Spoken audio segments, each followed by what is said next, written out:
Ines foi à delegacia buscar um documento, mas ao sair, viu a foto do marido num cartaz de pessoas procuradas. Ela quis avisar que aquilo só podia ser um engano, porém, ao ler a frase escrita abaixo da imagem, ficou paralisada. Bem-vindos ao canal Recanto das Histórias. Eu sou o Léo, e uma nova história já vai começar. Antes da história, escrevam nos comentários de onde vocês estão assistindo. Esperamos que gostem desta emocionante história. Ines estava parada no corredor estreito da delegacia, olhando para o relógio. 15 para as 2. Ela tinha chegado às 12h30, achando que entraria, pegaria o atestado e conseguiria voltar antes do fim do horário de almoço. Mas ali, tudo seguia suas próprias regras. E essas regras não tinham nada a ver com o tempo das pessoas normais. Diante do guichê do atendente, havia 3 pessoas. Um homem idoso de camisa xadrez que a todo momento enxugava a testa com um lenço. Uma mulher jovem com um carrinho de bebê. A criança dormia coberta por uma fralda fina e a mulher balançava o carrinho com uma das mãos enquanto folheava o celular com a outra. E mais um homem de terno com uma pasta no colo, sentado com uma expressão de quem tinha chegado ali por engano. E ainda não conseguia acreditar nisso. Ines sentou numa cadeira livre junto à parede. O assento de plástico estava morno. Alguém tinha acabado de se levantar. Na parede à frente havia um cartaz com as regras de atendimento ao cidadão. As letras estavam desbotadas em alguns trechos, e a linha de baixo mal dava para ler. Ao lado, o horário de atendimento, que indicava que a sala de que ela precisava funcionava até às 3, mas com intervalo do meio-dia até às 2. Ines suspirou. Ainda uns 15 minutos de espera até o intervalo terminar. O atestado era necessário para o novo emprego. Ines tinha sido contratada como contadora numa pequena empresa de construção, e a responsável pelo RH tinha pedido um atestado de antecedentes criminais. Uma formalidade comum, mas sem ela, os documentos não eram aceitos. Ines tinha feito o pedido pelo portal 2 semanas antes, recebido uma notificação de que o atestado estava pronto e agora tinha vindo buscá-lo. A princípio, 5 minutos de serviço. Mas 5 minutos ali se transformavam em 1h30 e não havia nada a fazer. Ela pegou o celular e escreveu para o marido. Rodrigo, ainda estou na polícia. Fila demorada, chego mais tarde. Rodrigo respondeu em 1 minuto. Ok, estou fazendo macarrão. Deixo para você? Ines sorriu. Rodrigo sempre fazia macarrão quando ficava sozinho. Não porque não soubesse cozinhar outra coisa, mas porque considerava aquele o único prato impossível de estragar. Deixa, ela escreveu e guardou o celular. O corredor foi aos poucos animando depois do intervalo. Uma mulher de uniforme saiu de uma sala, abriu o guichê e a fila começou a se mover devagar. Inês se levantou e se aproximou. O homem idoso passou um longo tempo explicando algo sobre um documento perdido. A mulher com o carrinho pegou algum papel e foi embora. O homem de terno era advogado e falava baixinho, inclinado para o guichê. Ines esperou com paciência. Quando chegou sua vez, tudo levou exatamente 3 minutos. Disse o sobrenome, mostrou o documento, assinou no livro de registro, recebeu a folha com carimbo. O atestado estava pronto, tudo limpo, sem antecedentes. Ines dobrou o papel, colocou na bolsa e caminhou em direção à saída. O corredor passava por algumas salas até a porta de entrada. À direita, uma janela gradeada por onde se via o pátio com carros estacionados. À esquerda, um quadro de avisos, um painel com informações para os cidadãos e uma exposição separada com fotografias. Ines geralmente passava por esses painéis sem parar. O que se poderia ver ali? Alertas sobre golpistas, orientações de segurança, às vezes folhetos com fotos de pessoas desaparecidas. Tudo aquilo parecia distante, sem relação com a sua vida. Mas desta vez, ela diminuiu o passo. Não porque quisesse olhar, mas porque perto do painel estava uma senhora idosa de casaco claro que examinava atentamente cada folheto, movendo os lábios como se lesse em voz alta. Ines, sem querer, olhou para o mesmo lado e parou. No painel havia várias fotos, preto e branco e coloridas, algumas nítidas, outras desfocadas. Embaixo de cada uma, nome, idade, descrição. Procuram-se familiares. Desaparecido. Solicitamos informações. Ines percorreu os rostos com o olhar e já estava se virando para ir embora quando um folheto a fez parar. A foto era diferente das outras. Não era uma fotografia, mas uma reconstrução por computador, como se alguém tivesse tentado desenhar o rosto de um adulto a partir de dados antigos. Os traços estavam um pouco suavizados, como costuma acontecer nesse tipo de imagem reconstituída, mas a aparência geral era clara. Um homem de cerca de 40 anos, cabelos escuros, nariz reto, queixo levemente pesado. Ines pensou primeiro que estava enganada. Existem tantos rostos parecidos. Ela até deu um passo em direção à porta. Mas algo a fez voltar. Ela se aproximou e olhou com mais atenção. Havia algo familiar naquele rosto. Não um detalhe específico, mas uma sensação geral, como se ela visse essa pessoa todos os dias. A linha das maçãs do rosto, o formato dos olhos, o queixo levemente pesado, aquela prega assimétrica no canto da boca. Ines ficou parada e não conseguia desviar o olhar, porque o rosto digitalizado no papel a fazia lembrar do marido. Não de alguém parecido, mas especificamente de Rodrigo. Ines sentiu os dedos esfriarem. Apertou a alça da bolsa e se inclinou para ler o texto abaixo da foto. Procuram-se familiares. Homem. Ano de nascimento. 1984. Possível nome verdadeiro. André Silveira. Solicitamos que quem tiver informações entre em contato com o setor de busca. O ano de nascimento coincidia. E o rosto não era apenas parecido, era perturbadoramente familiar. Ines releu o texto mais uma vez e recuou um passo, tentando se convencer de que era coincidência. Existem tantos homens parecidos. O programa de computador podia ter errado. Mas quanto mais ela olhava para a reconstituição, mais difícil era atribuir aquilo ao acaso. Ines releu 2 vezes. André Silveira. Ela não conhecia esse nome. Seu marido se chamava Rodrigo Martins. Ele tinha RG, carteira de habilitação, CPF, carteira de trabalho, documentos normais de uma pessoa normal. Nenhum André Silveira existia em sua vida. Ines tinha certeza disso, mas o rosto no folheto era o rosto dele. Não parecido, era o rosto dele. A mesma linha das maçãs do rosto, o mesmo formato dos olhos, a mesma prega levemente assimétrica no canto da boca que ela notava quando Rodrigo estava pensativo e apertava os lábios. O primeiro pensamento foi simples. Erro, coincidência. O programa de computador reconstruiu um rosto a partir de alguns dados e casualmente ficou parecido. Isso acontece. Ines até esboçou um sorriso interior. Que absurdo ficar parada no corredor de uma delegacia, achando que o marido era outra pessoa. Mas o segundo pensamento veio logo em seguida, e ele a perturbou. Rodrigo tinha crescido numa família adotiva. Ele nunca escondia isso, mas também não gostava de falar sobre o assunto. Ines sabia o básico. Ele tinha sido adotado ainda pequeno. Antes disso, tinha ficado algum tempo num abrigo. Não conhecia os pais biológicos e não queria conhecer.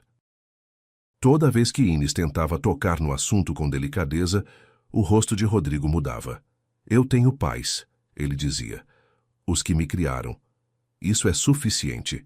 E Inês recuava, não porque concordasse, mas porque via o quanto ele sofria. Na voz dele aparecia uma dureza que não tinha nada a ver com o Rodrigo do dia a dia. Calmo, equilibrado, um pouco irônico.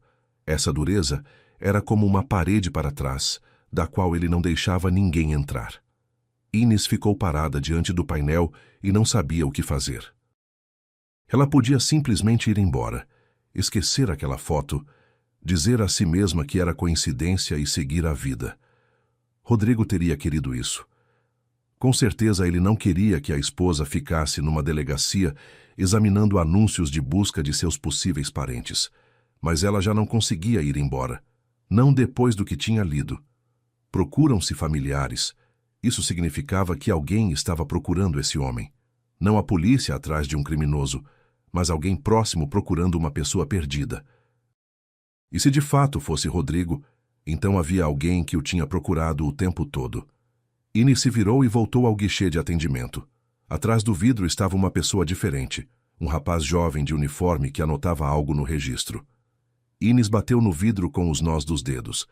Com licença, eu gostaria de falar com alguém sobre um anúncio no painel. Lá no corredor há uma foto. Busca de familiares. Acho que conheço essa pessoa. O rapaz ergueu os olhos e a olhou sem demonstrar interesse especial. Qual anúncio especificamente? Um homem, possível nome André Silveira, reconstituição do rosto. Você sabe onde ele está? Inês engoliu em seco. É meu marido.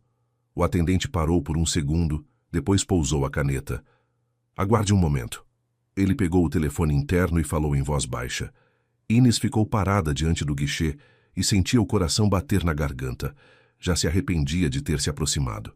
Devia ter simplesmente ido embora, entrado no carro e voltado para casa. Para o macarrão para o marido, para uma noite normal. Alguns minutos depois, saiu por um corredor lateral uma mulher de uns 50 anos em roupa civil. Uma blusa escura, óculos pendurados numa corrente, uma pasta nas mãos. Ela se apresentou como doutora Teresa e pediu que Inês a acompanhasse. A sala era pequena, com uma janela dando para o pátio. Sobre a mesa havia um computador, ao lado uma pilha de pastas e uma caneca de café frio. Doutora Teresa sentou na frente de Inês e abriu a pasta.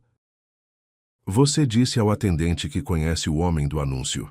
Me conte mais. Inês pegou o celular e mostrou uma foto de Rodrigo, uma imagem comum do verão passado, no sítio, de camiseta com uma caneca na mão. Este é meu marido, Rodrigo Martins. Somos casados há quase 10 anos.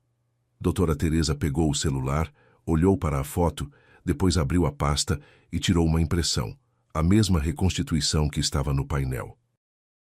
A semelhança é realmente significativa, ela disse, passando o olhar de uma imagem para a outra. Você sabe que seu marido foi adotado? Sim, ele cresceu numa família adotiva, mas não conhece os pais biológicos e não quer conhecer. Doutora Teresa assentiu e colocou a pasta sobre a mesa. Vou explicar a situação. Esse homem não está sendo procurado por crime nenhum. Quem o procura é uma senhora de idade, Dona Valdete. Ela veio até nós há cerca de 1 ano.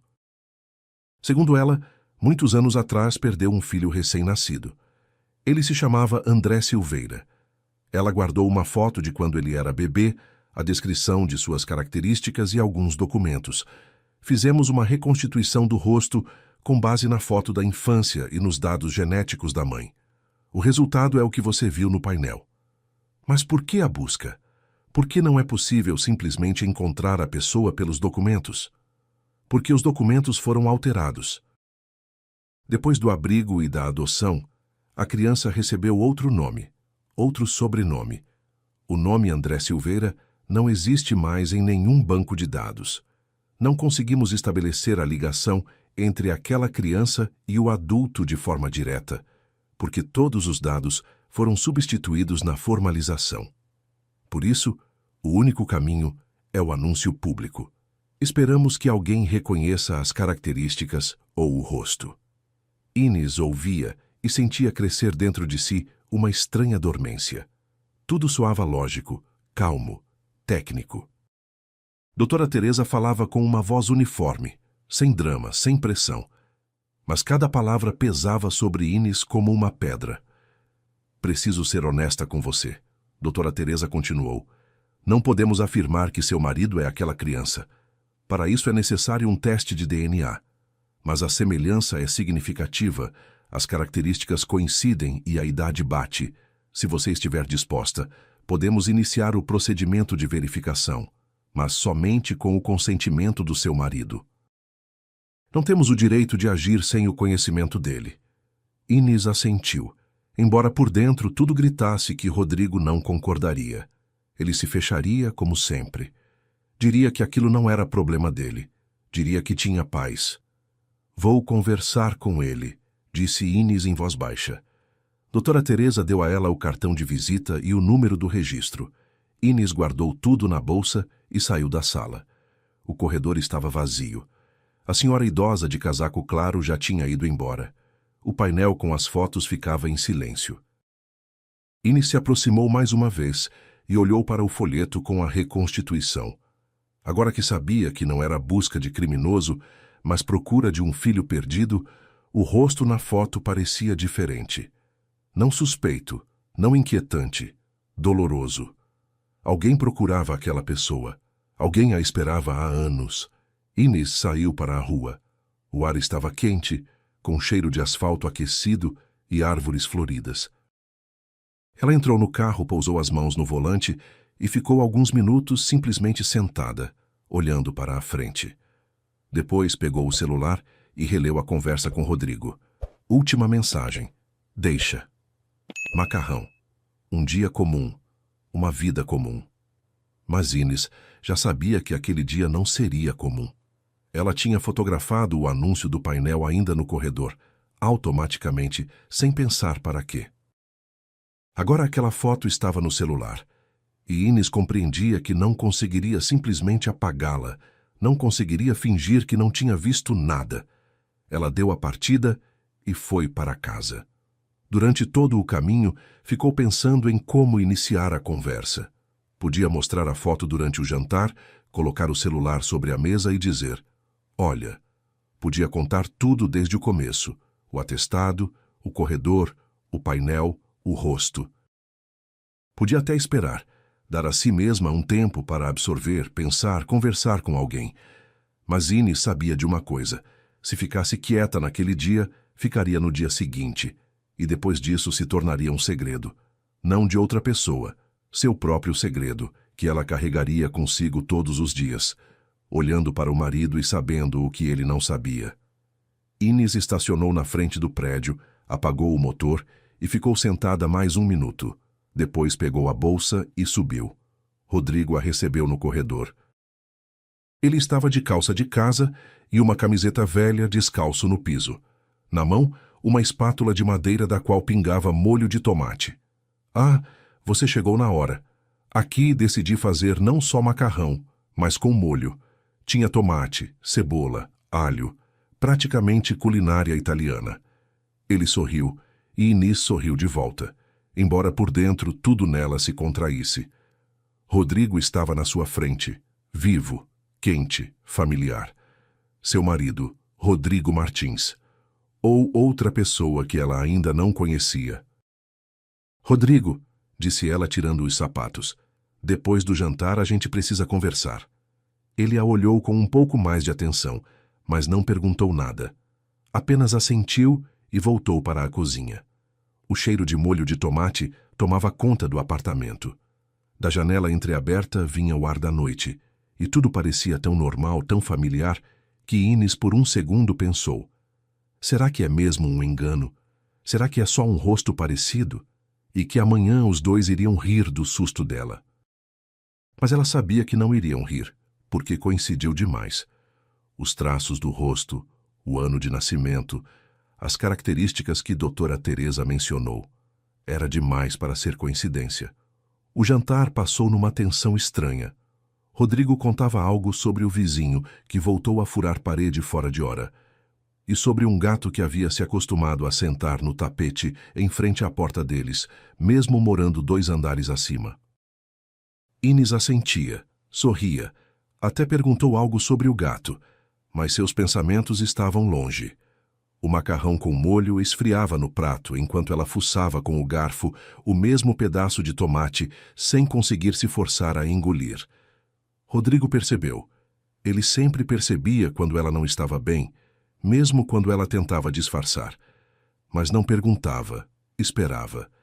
Esse era o hábito dele, não invadir enquanto ela mesma não dissesse. Às vezes, aquilo irritava Inês, às vezes, a acalmava. Naquela noite, nenhum dos dois. Naquela noite ela queria que ele mesmo perguntasse porque começar era impossível. Depois do jantar, Rodrigo levou os pratos para a pia, abriu a torneira, começou a lavar. Inês ficou parada no vão da porta da cozinha, olhando para as costas dele. Os ombros largos embaixo de uma camiseta desbotada, a postura levemente curvada que ele só assumia em casa, quando estava relaxado. As mãos na espuma, o som da água. Rodrigo. Ele não se virou, apenas inclinou levemente a cabeça, mostrando que ouvia. Senta, por favor. Ele fechou a torneira, secou as mãos na toalha e se voltou. Olhou para ela, depois para a cadeira, depois de novo para ela. O que aconteceu? Senta. Rodrigo sentou. Inês pegou o celular, achou a foto e colocou sobre a mesa com a tela para cima. O folheto com a reconstituição do rosto. O texto do anúncio. O carimbo da delegacia. Rodrigo pegou o celular e aproximou dos olhos. Por alguns segundos ele simplesmente olhou, sem entender o que via. Depois o rosto dele mudou. Não abruptamente, mas devagar, como se algo fosse emergindo de dentro. Ele leu o texto embaixo da foto, releu, ergueu os olhos para Inês. Onde você pegou isso? Na delegacia, no painel, no corredor. Fui buscar o atestado e vi. Não sou eu, ele disse depressa, quase automaticamente. Rodrigo, olha com atenção. É o seu rosto, e o ano de nascimento coincide. Ele baixou os olhos de novo para a tela. Os dedos que seguravam o celular ficaram levemente brancos nas juntas. Inês via como ele examinava cada detalhe. A linha das maçãs, o formato do queixo, o corte dos olhos. Via o rosto dele endurecer. André Silveira, ele leu em voz alta. Quem é esse? Não sei, mas na polícia me disseram que quem o procura é uma mulher, uma senhora de idade. Ela diz que perdeu o filho há muitos anos. O menino se chamava André Silveira. Depois do abrigo e da adoção, os documentos foram alterados e ela não consegue encontrá-lo nos bancos de dados. Por isso fizeram a reconstituição e puseram o anúncio. Rodrigo colocou o celular sobre a mesa. Cuidadosamente, como um objeto frágil, se recostou na cadeira e ficou alguns segundos em silêncio, olhando para o teto. Pode ser qualquer pessoa, ele disse por fim. Existem tantos rostos parecidos, com o mesmo ano de nascimento e com família adotiva no passado. Rodrigo se levantou de repente. A cadeira rangeu no piso. Inês, eu não quero discutir isso. Eu sei que não quer, mas não consigo simplesmente tirar isso da cabeça. Você conseguiria? Ele ficou de pé junto à janela, de costas para ela, em silêncio. Lá fora estava escurecendo. No prédio do lado acendiam-se as luzes. A televisão de alguém piscava azul pelas cortinas não corridas. O que eles querem? Rodrigo perguntou sem se virar. Não querem nada. Disseram que sem o seu consentimento não farão nada. Precisa de um teste de DNA para confirmar ou descartar, mas só voluntariamente. Não. Rodrigo disse não. Eu tenho pais, aqueles que me criaram. Não preciso de mais ninguém. Inês conhecia essas palavras de cor. As tinha ouvido tantas vezes que poderia repeti-las com a mesma entonação, com a mesma ênfase na palavra criaram. Rodrigo sempre as pronunciava com a mesma dureza fechada, como se estivesse colocando um ponto final, não na conversa, mas em algo muito maior. Ela não discutiu, guardou o celular, lavou a louça que sobrou, ligou a chaleira. Rodrigo foi para o quarto e sentou diante da televisão. Mas Inês ouvia que o som estava desligado. Ele simplesmente ficou sentado, olhando para a tela onde pessoas se moviam em silêncio. À noite, Inês não conseguia dormir. Deitada de lado, ouvia a respiração do marido. Rodrigo também não dormia. Ela percebia pela maneira como ele estava deitado, imóvel demais, reto demais. Quando dormia de verdade, sempre sacudia levemente a perna e roncava um pouco. Agora havia silêncio. Duas pessoas na mesma cama, ambas de olhos abertos, ambas caladas. De manhã, Rodrigo foi primeiro para a cozinha. Quando Inês saiu, havia 2 xícaras de café sobre a mesa e Rodrigo estava sentado com o celular na mão. Na tela estava aquela mesma foto do anúncio do painel. Ele tinha ampliado a imagem e examinava o rosto da reconstituição, deslizando o dedo lentamente pela tela. Fiquei pensando nisso a noite toda, ele disse sem erguer os olhos. Esse nome não me diz nada. André Silveira. Para mim é só um conjunto de letras. Mas o rosto... Ele ficou quieto. Depois continuou em voz mais baixa. Sempre achei que me conhecia. Sabia de onde sou, quem sou. Talvez não tudo, talvez com lacunas, mas o essencial. E agora olho para isso e percebo que talvez eu soubesse sobre mim mesmo muito menos do que pensava. Inês sentou na frente e envolveu a xícara com as palmas das mãos. O café estava quente, quase queimando, e isso era bom. Algo simples, físico, compreensível. Você quer saber? Ela perguntou com cuidado. Não sei, mas preciso entender o que está por trás disso. Não por mim, para fechar essa questão de uma vez por todas. Inês ligou para a doutora Teresa naquele mesmo dia. Combinaram um encontro. Rodrigo foi com ela, mas ficou em silêncio durante todo o percurso, olhando pela janela, tamborilando os dedos no joelho. Um hábito nervoso que Inês notava nele só nos momentos de maior tensão. No gabinete, doutora Teresa espalhou sobre a mesa o conteúdo de uma pasta. Folhas, cópias, antigas certidões, uma fotografia em preto e branco de um bebê, uma anotação com características físicas. Rodrigo olhava para tudo aquilo como para uma vida alheia, disposta sobre a mesa de um gabinete estranho. Vou lhes contar o que sei, doutora Teresa começou. A mulher que nos procurou se chama Dona Valdete. Ela tem 72 anos. Afirma que, muitos anos atrás, o filho lhe foi tirado por engano logo após o nascimento, e por muitos anos lhe disseram que a criança tinha morrido. Rodrigo não se mexeu. Apenas os dedos no joelho ficaram imóveis. Dona Valdete deu à luz em uma maternidade comum de hospital público. O menino foi chamado de André, registrado com o sobrenome dela, Silveira. O parto foi difícil, e depois dela surgiram complicações. Ela ficou no hospital por várias semanas, quase sem conseguir se levantar. Durante todo esse tempo, foi cuidada por médicos e familiares. Doutora Teresa tirou da pasta uma cópia de uma antiga certidão de nascimento, um formulário com letras desbotadas e um carimbo. Dona Valdete tinha uma irmã mais velha, Nilza. Após a morte da mãe delas, ficou um apartamento, pequeno, de 2 quartos, num prédio antigo. Por lei, o apartamento deveria ter ido para Valdete. Ela morava com a mãe nos últimos anos, a cuidava. Estava registrada lá. Nilza considerava isso injusto. Ela era a mais velha e, na opinião dela, a herança lhe pertencia. Inês ouvia e tentava entender o que o apartamento tinha a ver com tudo aquilo. Rodrigo ficou sentado sem se mover, como alguém que se força a ouvir o que não quer escutar. Enquanto Valdete não tinha filhos, doutora. Teresa continuou. Nilza ainda tinha esperança de contestar a herança ou convencer a irmã a assinar uma renúncia. Mas quando André nasceu, a situação mudou.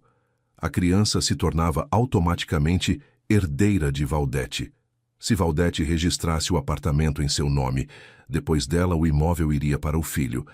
Nilza entendeu que suas chances de receber o apartamento haviam praticamente desaparecido. Doutora Teresa tirou os óculos e os limpou na barra da blusa. E então ela decidiu fazer algo que é difícil chamar de outra coisa, senão crime. Enquanto Valdete estava no hospital e não conseguia se levantar, Nilza fez acordo com uma enfermeira da maternidade. Por meio da enfermeira, chegou ao médico. Disseram a Valdete que a criança havia morrido poucos dias após o nascimento. Nos documentos, foi feita uma substituição. O bebê foi registrado como abandonado, supostamente por mãe desconhecida, e encaminhado ao abrigo. Nome, sobrenome, todos os dados foram alterados. Rodrigo ficou de olhos fechados. Inês viu um músculo palpitar em sua mandíbula. Valdete não acreditou, continuou doutora Teresa. Ela exigiu ver a criança, pediu documentos, foi atrás dos médicos. Mas todos diziam a mesma coisa. Choque nervoso após o parto. Você precisa descansar, você precisa aceitar. Nilza estava por perto e reforçava essa versão. Fingia cuidar.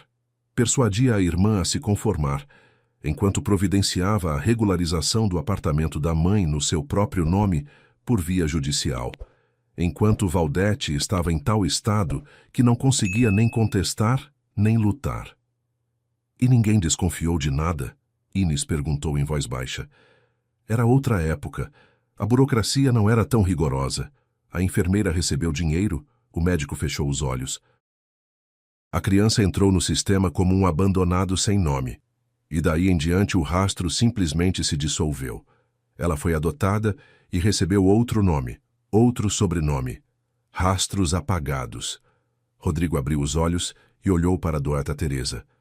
E o que aconteceu depois? Depois os anos passaram. Nilza viveu naquele apartamento.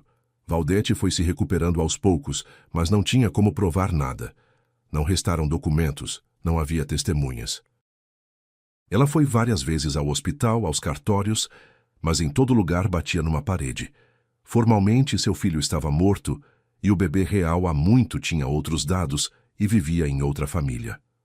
Doutora Teresa tirou mais um documento da pasta.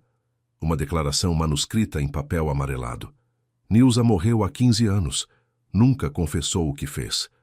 Dona Valdete continuou a vida com a sensação de que a verdade existia em algum lugar, mas era inalcançável. Só há 3 anos ela conseguiu encontrar aquela enfermeira. Ainda viva? Inês perguntou. Por pouco. A enfermeira estava gravemente enferma e internada numa casa de cuidados paliativos no interior. Dona Valdete a encontrou por meio de conhecidos. Alguém mencionou por acaso que uma ex-funcionária da maternidade estava naquela casa de repouso. Valdete foi até ela e pediu que contasse a verdade. A enfermeira demorou para se decidir, mas acabou falando. Disse que a criança não tinha morrido, que tudo fora armado por Nilza, que o bebê tinha sido registrado como abandonado e mandado para o abrigo.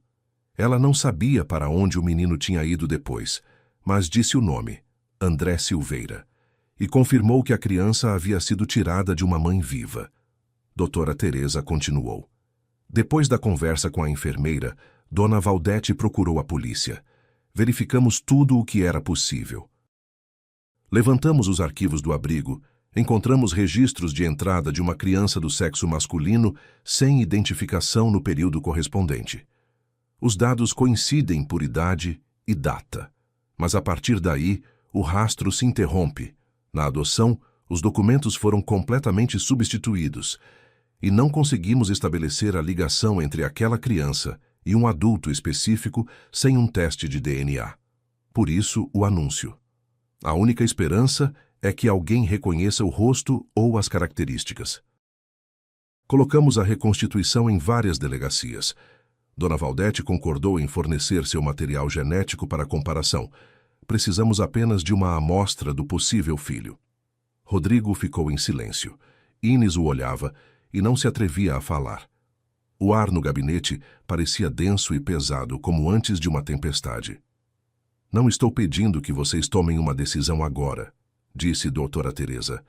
É um passo sério. Vocês podem pensar, conversar em casa, voltar quando estiverem prontos. Rodrigo se levantou. E se eu não estiver pronto? Aceitamos isso. Ninguém pode obrigá-lo a fazer o teste. Eles saíram da delegacia e entraram no carro. Rodrigo sentou no banco do passageiro e não colocou o cinto. Simplesmente ficou sentado, olhando para a frente, para o estacionamento onde o vento varria pelo asfalto a penugem seca das árvores. Por causa de um apartamento, disse ele por fim. Tudo isso por causa de um apartamento. Um apartamento de 2 quartos num prédio antigo. Essa mulher, Nilza, tirou uma criança da irmã de verdade para receber a herança. Subornou a enfermeira, enganou os médicos, convenceu a todos de que o bebê tinha morrido e viveu assim a vida inteira até morrer. Rodrigo, espera. Deixa eu terminar. A vida inteira, Inês. A vida inteira toda pensei que tinha sido abandonado, que minha mãe não me quis, que eu não importava para ela. Construí minha vida em torno desse pensamento. Aprendi a viver com ele, fui me acostumando, me fechando. Cada vez que você perguntava sobre os pais biológicos, eu pensava, para que conhecer pessoas que me abandonaram? E ficava com raiva, não de você, deles, de pessoas que eu nem lembrava. E agora parece que talvez ninguém tenha me abandonado. Talvez eu simplesmente tenha sido roubado. A voz dele não tremia. Ele falava de forma uniforme, devagar, como alguém que vai pondo em palavras algo que fermentava dentro há muitas horas. Preciso de tempo, ele disse. Não me apresse. Não estou te apressando. Inês deu a partida. Eles andaram em silêncio e aquele silêncio era diferente. Não pesado como havia sido durante o jantar, mas frágil. Como se entre eles repousasse algo que não podia ser tocado antes de ganhar força. Em casa, Rodrigo foi para o quarto e fechou a porta. Inês ouvia-o andar de um canto a outro. 3 passos num sentido, 3 no outro. Depois parou. Ela espiou depois de 1 hora. Rodrigo estava sentado na cama, segurando uma fotografia antiga dos pais adotivos. Uma foto em preto e branco, onde um jovem casal estava de pé perto da entrada de um prédio de 5 andares, abraçando um menino de cabelos crespos de uns 3 anos. Rodrigo olhava para aquela foto, como se a visse pela primeira vez. Inês se sentou ao lado dele. Eles não sabiam, disse ela em voz baixa. Como você sabe? Doutora Teresa disse. Os pais adotivos receberam você do abrigo com os documentos prontos. Disseram a eles apenas que a mãe biológica havia desistido da criança por causa de doença. Eles não sabiam que você foi tirado de forma enganosa. Rodrigo passou o dedo pela borda da fotografia. Eles nunca tentaram saber mais. Nenhuma vez. Lembro que perguntei para a mãe quando tinha uns 12 anos. Ela disse: sua mãe estava doente e não podia cuidar de você. Por isso você veio para nós. A gente te ama, e isso é o suficiente. E pronto. A gente nunca mais voltou a esse assunto. Talvez eles tivessem medo de que você quisesse ir para a mãe verdadeira. Talvez. Ou talvez fosse mais cômodo não saber. Sabe como é? Você não faz perguntas e a consciência fica limpa. Nenhuma resposta incômoda, nenhuma decisão difícil. Ele pousou a foto no criado mudo e se deitou, fechando os olhos. Inês o cobriu com uma manta e saiu, encostando a porta. Na cozinha, ela se sentou à mesa e ficou sentada em silêncio por um longo tempo, escutando o tic-tac do relógio na parede e uma criança que chorava em algum andar de baixo. Depois pegou o celular e releu tudo o que tinha anotado no gabinete de doutora Teresa. Nomes, datas, fatos. Dona Valdete, Nilza, a enfermeira na casa de cuidados paliativos, o abrigo, os documentos substituídos. Cada fato separado soava quase banal. Papéis, registros, arquivos, mas juntos eles formavam uma história que tornava difícil respirar. Uma mulher a quem roubaram o filho por causa de um apartamento. Um menino que cresceu com um nome alheio e a vida toda achou que tinha sido abandonado. E entre eles uma década de silêncio, de mentira e de tempo perdido que era impossível recuperar. Nos dias seguintes, Rodrigo quase não conversou. Não que ficasse visivelmente em silêncio. Respondia às perguntas, falava coisas do cotidiano, pedia para passar o sal, perguntava se tinha leite. Mas por trás dessas palavras havia um vazio que Inês sentia na pele. Rodrigo estava do lado, mas ao mesmo tempo em algum lugar distante, num lugar para onde ela não conseguia acompanhá-lo. No trabalho ele se mantinha firme. Inês sabia disso porque ligou para o parceiro dele, Sérgio, a pretexto de perguntar a que horas Rodrigo terminava o turno. Sérgio não desconfiou de nada, disse que estava tudo normal. Rodrigo era o de sempre. O que significava, ele aguenta. O que estava dentro ele carregava em silêncio. E só em casa aquilo transparecia, na maneira como ele parava com a xícara junto à janela, como ficava olhando para um ponto fixo, como ia dormir mais cedo do que de costume, e ficava deitado de costas para ela. Na terceira noite, Inês o encontrou na varanda. Rodrigo estava apoiado no corrimão, fumando. Ele tinha parado havia 4 anos, e Inês não o via com cigarros desde então. O maço estava no parapeito, barato, de uma banca perto de casa. Onde arranjou? Ela perguntou, se colocando do lado dele. Comprei, na volta do trabalho. Inês não disse nada, simplesmente ficou ao lado dele, olhando para o pátio. Lá embaixo, meninos chutavam uma bola entre as garagens. Uma vovó num banco perto do prédio alimentava pombos. Do parquinho vinha o rangido de um balanço. Estou com raiva, disse Rodrigo. De todo mundo. Dessa Nilza que por causa de um apartamento miserável me apagou da vida de uma mãe. Da enfermeira que por dinheiro ajudou a esconder uma criança viva. Do médico que assinou os papéis. Do sistema no qual se pode simplesmente pegar uma pessoa e apagá-la, como se ela nunca tivesse existido. Ele tragou e soltou a fumaça no ar quente da noite. E com o pai e a mãe também estou com raiva, com os adotivos, embora entenda que não devia. Eles receberam uma criança. Disseram que a mãe biológica havia abandonado o filho por doença. Eles acreditaram, pegaram, criaram, amaram. Eu sei disso. Mas ainda assim, estou com raiva, porque eles nunca perguntaram, nunca tentaram saber quem eu sou de verdade, de onde vim. Simplesmente receberam os documentos e fecharam o assunto. Talvez eles tivessem medo de que você quisesse ir para a mãe de verdade, disse Inês em voz baixa. Talvez. Ou talvez fosse mais cômodo não saber. Você não pergunta e a consciência fica tranquila. Nenhuma resposta difícil, nenhuma decisão complicada. Ele apagou o cigarro no corrimão e jogou a bituca numa lata de conservas vazia que ficava na varanda desde o verão passado.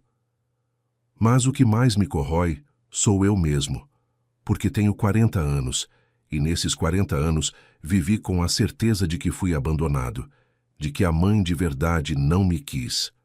E esse pensamento era como um alicerce. Construí tudo em cima dele.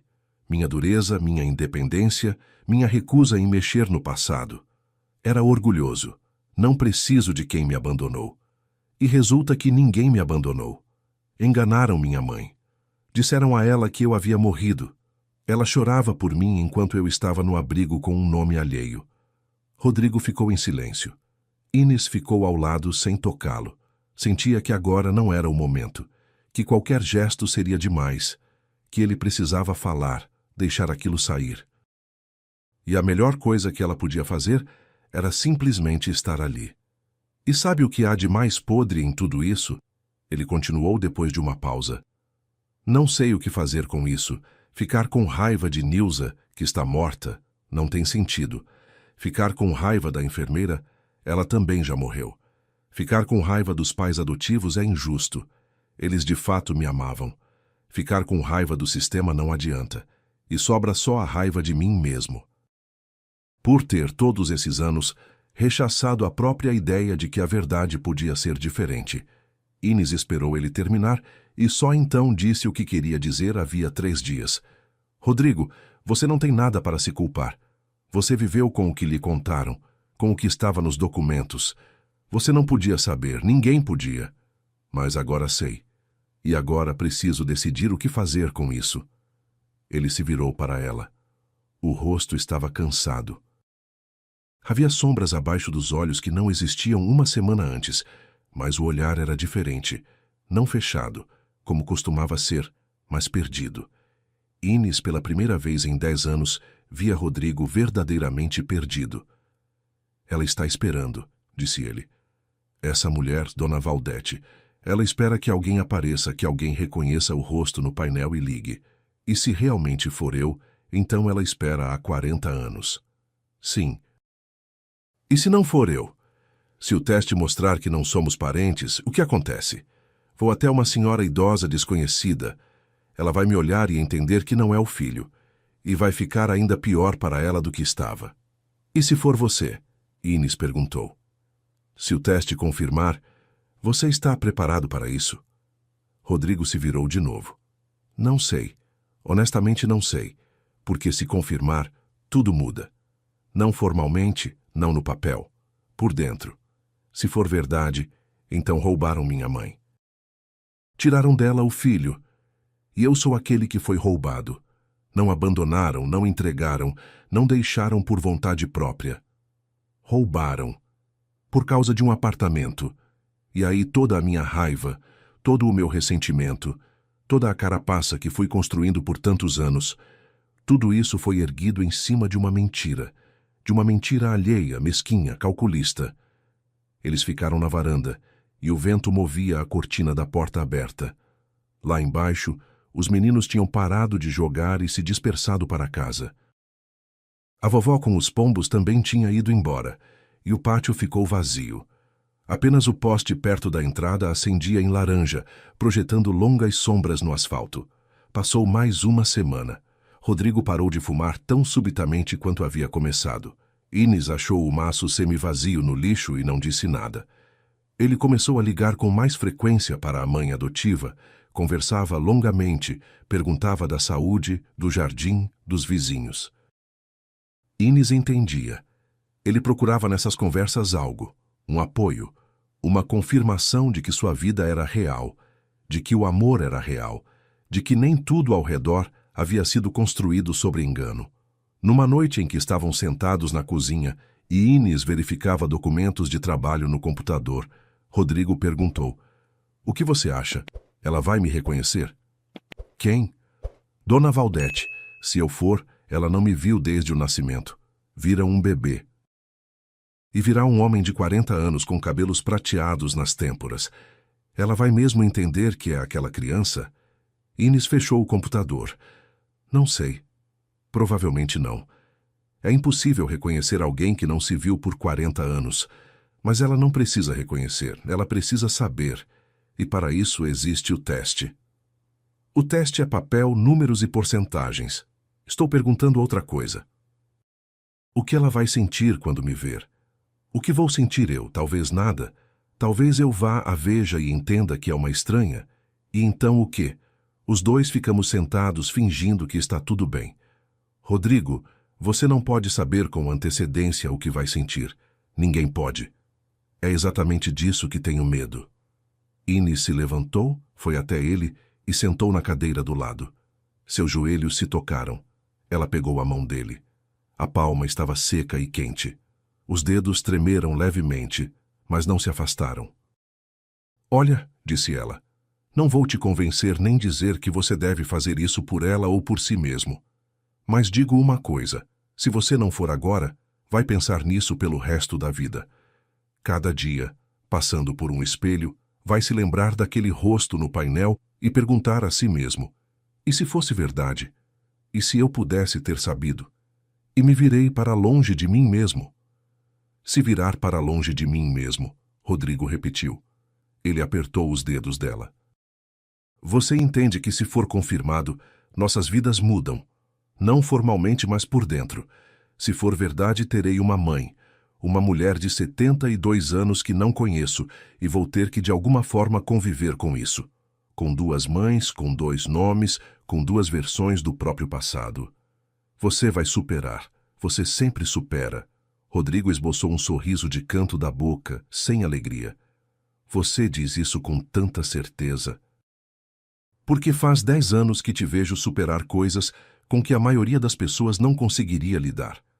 Você cresceu sem os pais biológicos e se tornou uma pessoa normal, boa, forte. Construiu família, trabalho, vida.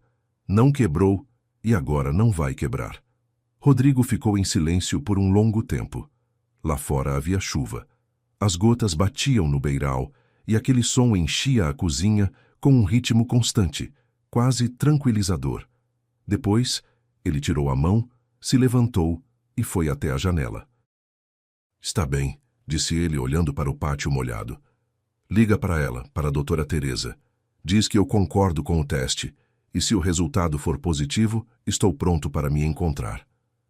Inês assentiu, embora ele não visse, estava de costas para ela. Ela pegou o celular e achou o cartão que estava na bolsa havia mais de uma semana. Não discou de imediato. Os dedos não obedeciam. Não de nervosismo, mas por outra coisa. Pela compreensão de que aquela ligação dividiria a vida deles em antes e depois, independentemente do resultado do teste, coincidência ou não, eles não poderiam mais voltar ao que era antes. Doutora Teresa a atendeu no terceiro toque. Inês explicou brevemente a situação. Do outro lado houve uma pausa. Depois a mulher disse que os agendaria para a semana seguinte num laboratório conveniado e que Dona Valdete não seria avisada por enquanto.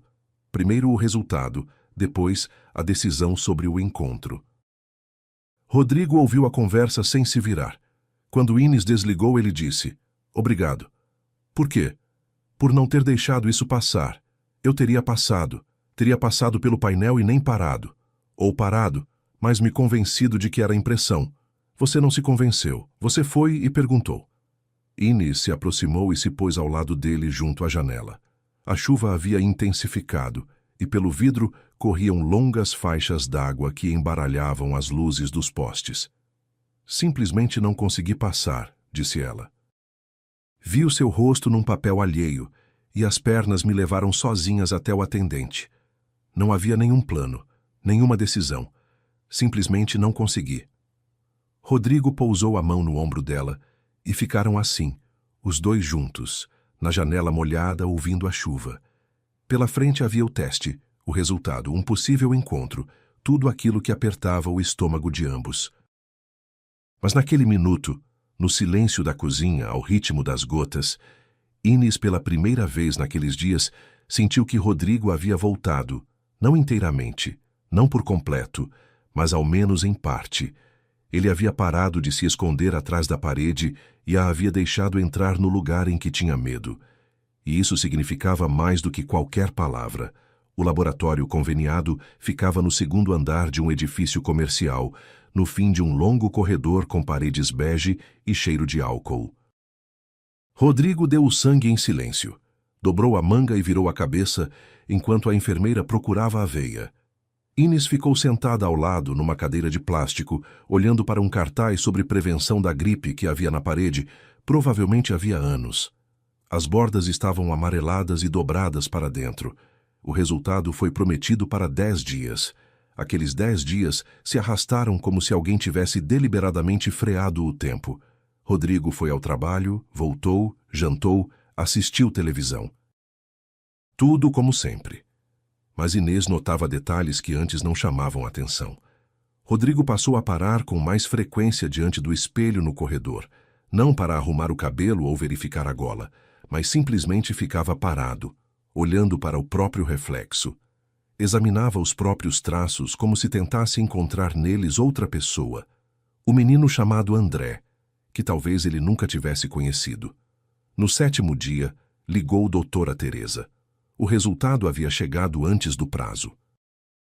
Inês atendeu na cozinha, e Rodrigo, ouvindo sua voz, saiu do quarto e parou no vão da porta. Ele não perguntou quem estava ligando. Ele sabia. "Sim", disse Inês ao telefone. "Sim, estou anotando." "Certo, a gente vai." Ela pousou o telefone sobre a mesa e olhou para Rodrigo. Ele estava encostado de ombro no batente da porta, esperando. "Positivo", disse Inês. "Coincidência em todos os marcadores. Probabilidade de parentesco, 99,99%. Rodrigo não se moveu. Ficou parado, olhando para ela, e o rosto que ele tinha era como Inês nunca tinha visto. Não com raiva, não com medo, não fechado, vazio. Como se algo dentro dele tivesse parado por um segundo, e ele ainda não soubesse se ia voltar a funcionar. Depois ele se sentou devagar numa banqueta junto à parede, não numa cadeira à mesa, mas numa velha banqueta de madeira que ficava perto da entrada da cozinha e onde geralmente se pousavam as sacolas do mercado. Sentou pesado, como se as pernas tivessem subitamente ficado moles. "Então é verdade", disse ele. "Sim, significa que sou André Silveira. Você é Rodrigo, e André, e um, e outro." Ele esfregou o rosto com as palmas, manteve as mãos sobre os olhos. Inês viu seus ombros tremerem. Uma vez brevemente, quase imperceptivelmente. Depois ele abaixou as mãos e a olhou com olhos vermelhos, mas secos. "Ela quer se encontrar." "Doutora." Teresa disse que Dona Valdete ainda não foi avisada. Estavam esperando nossa decisão. Se você topar, elas ligam para ela. Podem ligar. O encontro foi marcado para 3 dias depois. Doutora Teresa sugeriu um território neutro, uma sala para visitantes na delegacia. Mas Dona Valdete pediu que Rodrigo fosse até a casa dela. Disse que entre paredes de repartição não seria capaz de falar. Rodrigo concordou, embora Inês visse o quanto aquela decisão lhe custou. No dia do encontro, Rodrigo se vestiu como para o trabalho. Calça escura, camisa, sapatos. Inês notou que ele amarrou o cadarço 2 vezes e verificou os bolsos 3 vezes, embora não houvesse nada neles. Estava nervoso. Ela pousou a mão nas costas dele, entre as omoplatas, e ele por um segundo ficou imóvel. Depois assentiu. Vamos. O endereço era no interior. Um prédio antigo de 5 andares como centenas em qualquer cidade. Paredes descascadas, um jardim com arbustos crescidos, roupa no varal entre as varandas, o corredor cheirava a umidade e gatos. Sem elevador. 3º andar.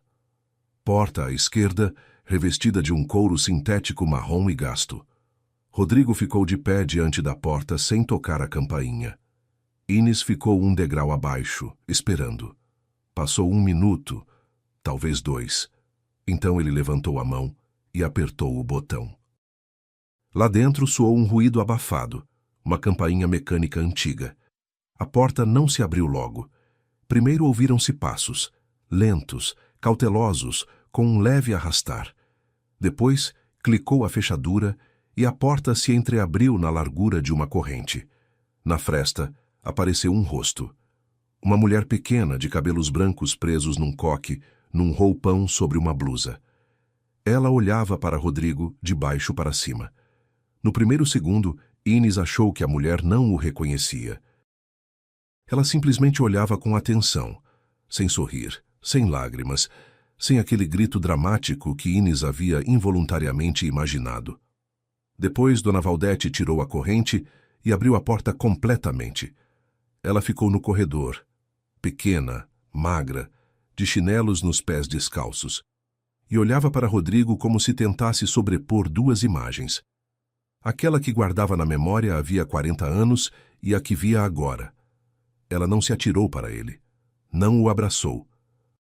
Simplesmente levantou a mão e cobriu a boca com a palma. Os olhos brilharam, mas as lágrimas não escorreram. Ela se segurava. Você tem os olhos do pai, disse ela em voz baixa, quase sussurrando. Rodrigo ficou parado no limiar, sem se mover. Inês via o rosto dele de perfil. Ele olhava para Dona Valdete e algo nele mudava. Não a expressão, não a postura, mas algo mais fundo, algo para o qual não há nome. Como se dentro dele uma parede que havia 40 anos erguida tivesse se deslocado. Entrem, disse Dona Valdete, e recuou para o lado. O apartamento era pequeno, um cômodo, cozinha, banheiro conjugado. Tudo limpo, arrumado, mas as paredes com papel de parede antigo de flores miúdas. Uma estante com livros e estatuetas de porcelana, um tapete com uma faixa gasta do trajeto da porta até a janela. No peitoril havia vasinhos com violetas, e o sol, através da cortina de tule, pousava sobre elas em manchas suaves. Dona Valdete os levou para o cômodo. Sobre a mesa já havia uma garrafa térmica, 3 xícaras com pires e um prato de biscoitos comprados cobertos de glacê de chocolate. Ela havia se preparado. Inês percebeu isso pela maneira cuidadosa como tudo estava disposto na mesa, pelo cheiro fresco do cômodo, de lavanda ou algo parecido. Rodrigo sentou numa cadeira junto à mesa. Dona Valdete sentou na beira do sofá, na frente dele. Entre eles havia 1,5 metro e 40 anos. Os primeiros minutos ficaram em silêncio. Dona Valdete servia o café, e as mãos dela tremiam. A xícara tilintava no pires. Rodrigo pegou a xícara e deu um gole, embora o café ainda estivesse quente demais. Inês ficou sentada um pouco afastada, junto à janela, e tentava ocupar o menor espaço possível. Me disseram que você cresceu numa boa família, começou Dona Valdete. A voz era baixa, com uma leve rouquidão. Que te amavam. Sim, respondeu Rodrigo. Amavam. Que bom. Eu tinha tanto medo de que você tivesse sofrido, de que te maltratassem, ou de que você tivesse caído nas mãos de pessoas que... Ela não terminou, fez um gesto com a mão. Eu ficava imaginando o pior. Todo dia, toda noite. 40 anos. Rodrigo pousou a xícara no pires. Você soube o tempo todo que eu estava vivo? Não, não sabia. Me disseram que você havia morrido. E eu acreditei. Não de imediato, mas acreditei, porque todos ao redor diziam a mesma coisa. Médicos, irmã, enfermeiras. Todos. E depois, quando comecei a duvidar, já não havia nenhum rastro, nenhum documento, nenhuma testemunha. Nilza apagou tudo, e eu vivi com isso. Às vezes acreditava que você estava morto, às vezes que estava vivo. Ficava balançando entre esses dois pensamentos, como entre paredes. Ela ficou em silêncio e olhou para as próprias mãos, pousadas nos joelhos. Mãos pequenas, com veias salientes, com uma aliança na mão direita que havia muito tempo estava enterrada no dedo e provavelmente não saía mais. Depois apareceu aquela enfermeira, continuou ela. E tudo ficou claro, como se alguém tivesse acendido a luz num quarto em que eu passara 40 anos no escuro. Ela contou tudo, sobre Nilza, sobre o dinheiro, sobre a substituição dos documentos. E eu entendi que meu filho estava vivo, que existia em algum lugar, só com outro nome e outra vida. Rodrigo ouvia sem interromper. Inês via como ele apertava os dedos nos joelhos, não nervosamente, mas firme, como alguém que se segura em alguma coisa. Eu não podia saber, disse ele por fim. Me diziam que a mãe biológica havia me abandonado por causa de doença. Cresci com essa versão. E tive raiva de você a vida toda. Pensava, como é possível abandonar um filho? Seja lá o que tiver acontecido, como se pode simplesmente entregar e esquecer? Eu não entreguei, disse Dona Valdete, e pela primeira vez a voz dela tremeu. Eu não abri mão. Me tomaram. Sei, agora sei. Silêncio de novo. O relógio na parede ticeava alto, cadenciado. As violetas no peitoril se moviam levemente com a corrente de ar. Em algum lugar atrás da parede funcionava uma televisão. Vozes abafadas dos vizinhos, uma vinheta musical. Dona Valdete se levantou, foi até a estante e abriu a porta de vidro. Retirou da prateleira uma pequena moldura e voltou, estendendo-a para Rodrigo. Esta é a única fotografia. Rodrigo pegou a moldura. Na imagem havia um bebê enrolado numa fralda, de olhos fechados, com um punhozinho minúsculo aparecendo do pano. Foto em preto e branco, levemente desfocada, com uma faixa branca embaixo, onde estava escrito à mão. Andrezinho, 3 dias. Rodrigo olhou para a fotografia por um longo tempo. Inês não via o rosto dele. Ele estava de semi-perfil para ela, e a moldura cobria tudo abaixo dos olhos.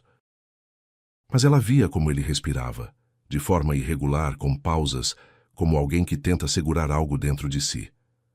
3 dias, disse ele. Você me conheceu por 3 dias? 4. No 4º dia passei mal e me levaram para outro setor. Quando voltei, você já não estava. Me disseram que havia sido de noite, que o coração havia parado. Pedi para ver. Não me deixaram. Disseram que era para meu próprio bem. Rodrigo pousou a moldura sobre a mesa, ao lado da xícara. Entre o bebê na fotografia e o homem de 40 anos à mesa, havia uma vida inteira que não lhes permitiram viver juntos. Não sei como isso se faz, disse Rodrigo. Quero dizer, como ser filho de alguém que se vê pela primeira vez. Não sei. Não tenho experiência para isso. Só tenho a mágoa que acumulei por tantos anos, e ela não foi a lugar nenhum. Apenas agora está dirigida não a você, mas àqueles que arranjaram tudo isso. Dona Valdete assentiu. Eu também não sei. Imaginei esse encontro 1000 vezes. Pensava no que diria, em como me comportaria. E agora estou sentada aqui e percebo que todas as palavras que eu havia preparado não servem, porque é impossível encontrar as palavras certas para o que aconteceu com a gente. Então talvez não seja necessário procurar, disse Inês em voz baixa. Ambos olharam para ela. Inês não havia planejado intervir, mas a frase saiu sozinha. Talvez não seja preciso tentar dizer tudo e sentir tudo de uma vez.